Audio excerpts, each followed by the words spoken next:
النبي قل لأزواجك إن كنتن تردن الحياة الدنيا وزينتها فتعالين أمتعكن وأسرحكن سراحا جميلا.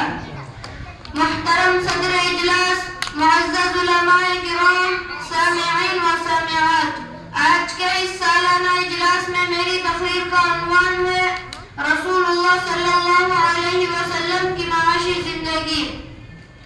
محمد صلی اللہ علیہ وسلم کا مقام دینی حیثیت سے ایک رسول کا ہے.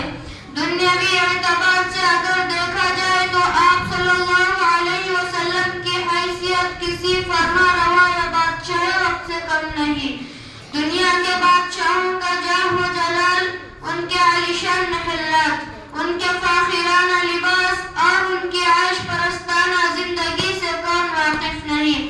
مگر محمد صلی اللہ علیہ وسلم ایک ایسے منفرد اور بے مثال بادشاہ گزرے ہیں جنہوں نے بادشاہی میں فقیری کی. یہاں نہ بادشاہوں کا جاہ و جلال ہے اور نہ عالیشان محلات، نہ تخت و تاج ہے اور نہ ہی شاہی دربار. آپ صلی اللہ علیہ وسلم کے محفلیں بیجا تکلفات اور شاہانہ طرز و احتشام سے بہت دور تھی. بسا اوقات ایسا بھی ہوتا کہ باہر سے آنے والوں کو دریافت کرنا پڑتا کہ تم میں محمد کون ہے صلی اللہ علیہ وسلم. حاضرین مجلس، اس بات میں کوئی شک نہیں کہ اس بےتاج بادشاہ نے نہ صرف جسموں پر حکومت کی بلکہ اس نے دلوں کو بھی مٹھی و فرما بردار بنا لیا، جس کے ایک اشارے پر سب کے سب اپنی جان نثار کرنے کے لیے تیار ہو جاتے.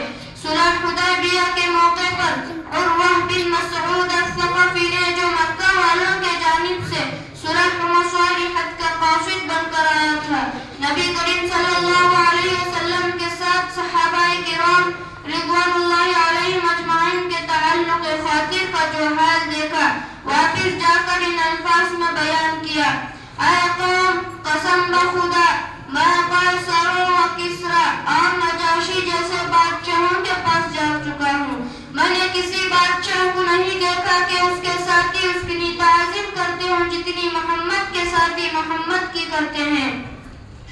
آئیے اس شاہ مم کی معاشی زندگی کا مطالعہ کریں کہ اس نے اس میدان میں ہمارے لیے کیا اسوہ چھوڑا ہے. بعثت سے قبل آپ صلی اللہ علیہ وسلم نے حصول معاش کے لیے کوئی نہ کوئی ذریعہ اپنایا. بچپن میں بکریاں چرائی، پھر جب جوان ہوئے تو تجارت کرنے لگے. نبوت کا عظیم منصب ملنے کے بعد حصول معاش کی فکر سے آزاد ہو کر پوری ایک سوئی کے ساتھ اس ذمہ داری کی انجام دہی میں مصروف ہو گئے. تاریخ میں کہیں نہیں ملتا کہ نبوت ملنے کے بعد آپ صلی اللہ علیہ وسلم حصول معاش کے لیے کوئی ذریعہ اپنایا ہو.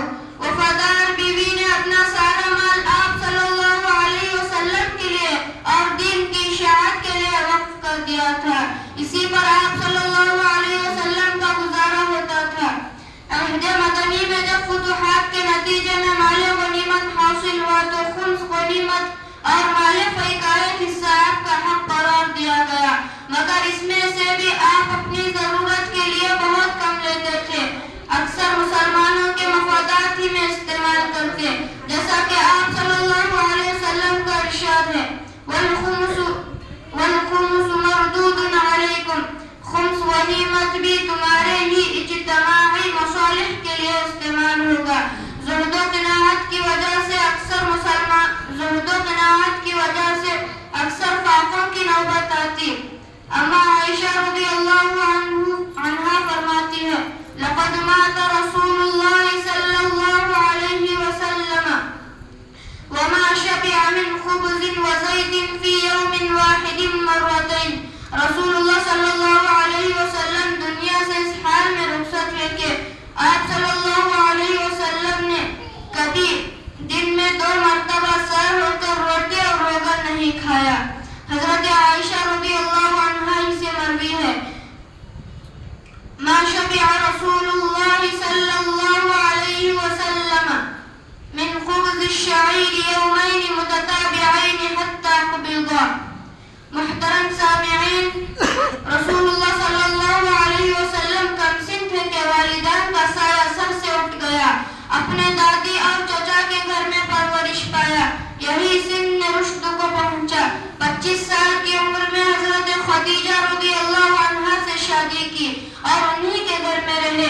مدینہ منورہ تشریف لانے کے بعد 6 ماہ تک ابو ایوب انصاری رضی اللہ عنہ کے گھر مقیم رہے۔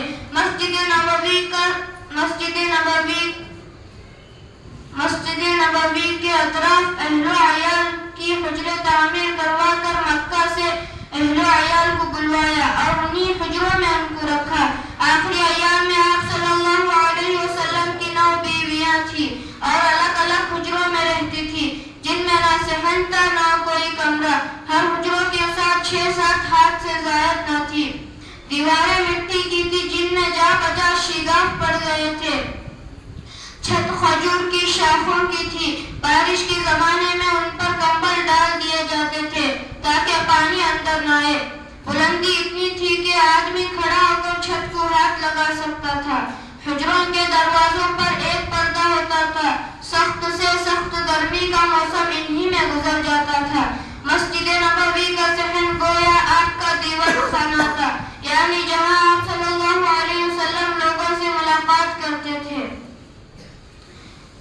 جن کو عموماً آپ صلی اللہ علیہ وسلم صحابہ کرام رضوان اللہ علیہم اجمعین کے یہی تشریف فرما ہوتے اور یہی وعظ فرماتے اور قرآن کا درس دیتے۔ دعا ہے کہ اللہ تعالی ہمیں اس اسوہ